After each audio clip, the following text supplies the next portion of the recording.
parallel processing. Classification by Flynn 1996. What is it? What we are processing? What is a parallel processing? As we come to know, we can parallel some processing which is being run inside the CPU. What we are paralleling? The concept comes across. We want to increase the efficiency of the CPU or efficiency of the input processing and output processing so that we can make maximum utilizing CPU consumption or the computation of a CPU. As the hardware has been increased beyond the limits, we are having a more capacity to run more program on this one. But shall we support that one using the software implementation along with this one? Only hardware cannot implement all those things or do all those things. We need supporting system which comes from the methodology or the architecture which can make it up, run it in the parallel process. So we are having some classification in this class. Who has derived the classification? Michael Flynn, a scientist, he is decided in 1966 the classification. He decided based on how the instruction and the data can move along with this one. So what is it doing? Whether he has given all this information? No. It says earlier it was only instruction and data has been processed, parallelly processed. Based on that, he has decided to give 4 classification. But according to that one, still we can able to segregate these things. Even the technology has improvised in this one. What we are classifying, what we are doing, considering as a based requirement to classify it up in a parallel manner. That is, one thing is, your instruction is one of the things we can parallelly send to and fro. Another one is data we can send parallelly to and fro. From where to where we are doing this parallel processing. When you need a parallel processing, we come to know the instruction and data which should be enter inside should be a parallel manner. That is, I can send the instruction, I can send the data parallelly so that the processing can happen in a parallel manner.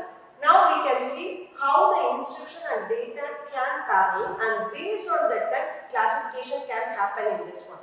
Now normally it's a single instruction we can go across in this one. It's an instruction. We need for the instruction some data. Who will send the instruction? Memory unit will send the instruction for you to send inside the processing unit. We can call it up as a PU. Here whatever latest state we call it up as a processing unit here. So the processing unit receive instructions from this one. Then instruction will be worked along with the data. Data also come from the memory and they will send back all this play back to the memory itself. So what is instruction has to come from, data has to come inside the processing unit. Parallelly they can work and the parallel processing can happen in this one. So how much data you can send across? You remember one thing, instruction always come from memory. It's a one-way data. Either instruction goes from here itself, but there is no need unless it's going to be loaded back to the memory, it will go across. Otherwise, it's a single point of communication. But data need not be like that way. Data can be a two-way communication from the processor. It can go into the memory, and memory can come across in this one. So now we are in two set of units, which is going to be designed how many classifications we can make across. One is your instruction, another one is the data. Right. Here, this is an instruction we put across. Then this we are putting across data. Right? Instruction is one thing which will allow the data to do whatever you want to do it up. Data is one thing we are doing operand on this one. Again, it's an instruction, then data. The process which is going to be work on this one, they send it across and the bus is called the instruction stream or the data stream. Stream in a sense, set of instruction goes across from one place to another place. The same thing applicable, data from one place to another place we can go across. These two are instruction. Now we can come across how much instruction we put across, how much data we can put across. Here it says, here instruction and everything. I can say it is whether it is a single instruction or a multiple one. Right? If I say single instruction and a single data, I can put it across in this one. How it is go across in this process. Now we will say, here we are having based on the single, multiple and everything. I started with a single instruction and single data. What it means. Right? Based on the Flynn, he said it could be a single instruction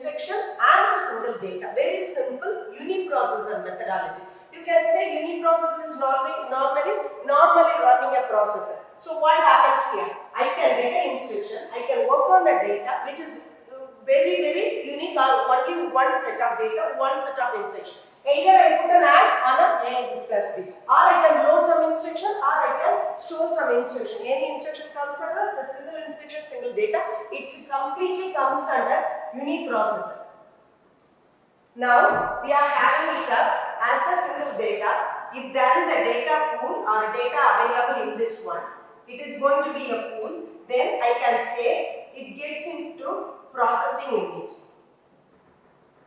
Then at the same time, your instruction will be getting inside that one. So it's a single instruction. I can call it a single instruction 1. Data is a data 1. So if that is happened, this is called your unique processor, single processing unit. It will run only one set of data on a one set of instruction. Now it is a very simple. Earlier it was like that way only. But once the technology has developed, the pattern has been gone across this one, there has been change happen in this one. What is the changes? How it has been reflected on the technology side. Now it is going to be not a single data, it is a single instruction. We are using it up as a multiple data. Am I right or not? Where we will use it up multiple data. Is it quite good? It's quite common. Yes. Iteration is one of the process where you can run the same set of instruction on different data. Okay, that is software side you say same set of instruction I run on a different data, right? Different data set. I can call it a data set or data you can put across. So I reduced I equal int equal a equal to 0. If it is if a less than or equal to 0, you can go it up a equal to b plus c. So if I say this is going to be happen in this one, I continuously do the iteration. So the single thing is my set of data is common. My set of instruction is very common, only one instruction, but data is going to be different data. Now what is it standing at? Where we are using it? It is going to be vector architecture or it is going to be array architecture. Vector architecture is same set of data, different types of data can be processed parallelly. If it is going to be only one instruction, this could be a different data. It is given an integer, it is going to be a character, anything. Same set of instruction run on using this thing and same parallel processing happen in this one. That is why it's a vector architecture. What about an array architecture? If the data type is same, it is going to be integer, it is going to be character, it is going to be anything, floating point, anything comes across. That type of array architecture will go across and do the work. So these two are very much example of single instruction multiple data. So we have seen SISD has been completed, SIMT has been completed. Then what is the remaining one? That is a very crucial one because we have completed only the single set instruction on a different data sets there.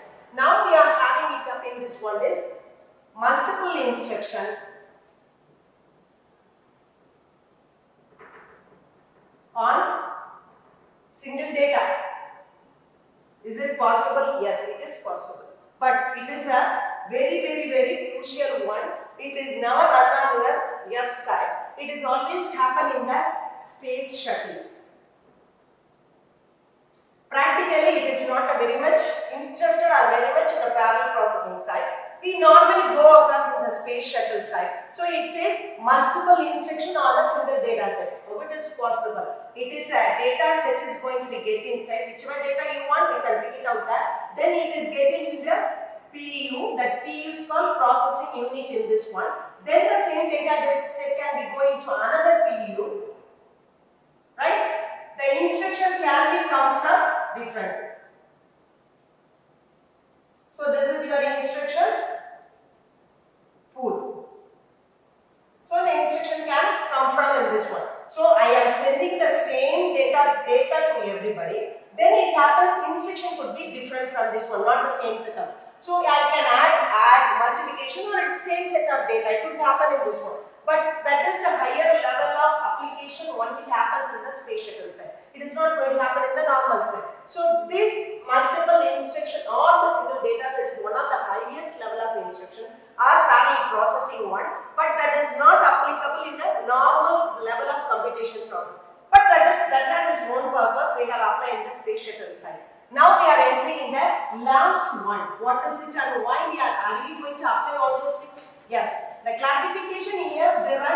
one is, it is going to be multiple instruction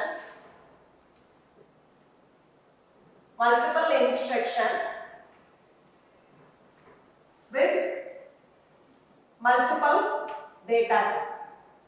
So you can call it up as a, we have completed MISI,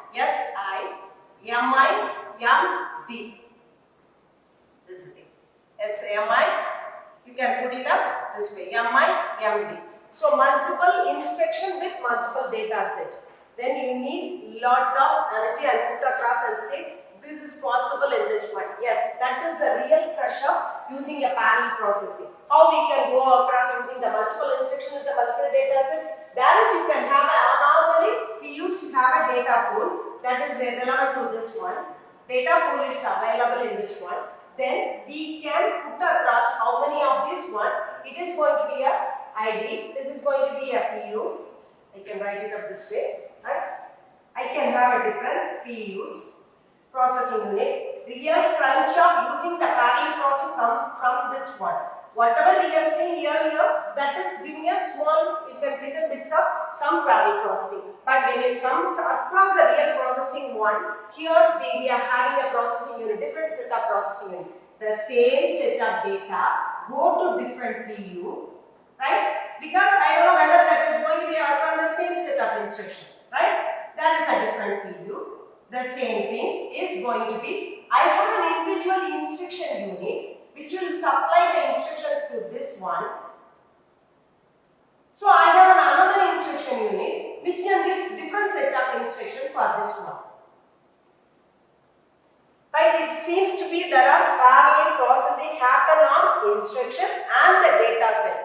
Is it possible? Yes, always it is possible. Where we are having all those things in this one. Here it's going to be how the processing will go across, right? This says it's a memory and everything. It's a normal thing.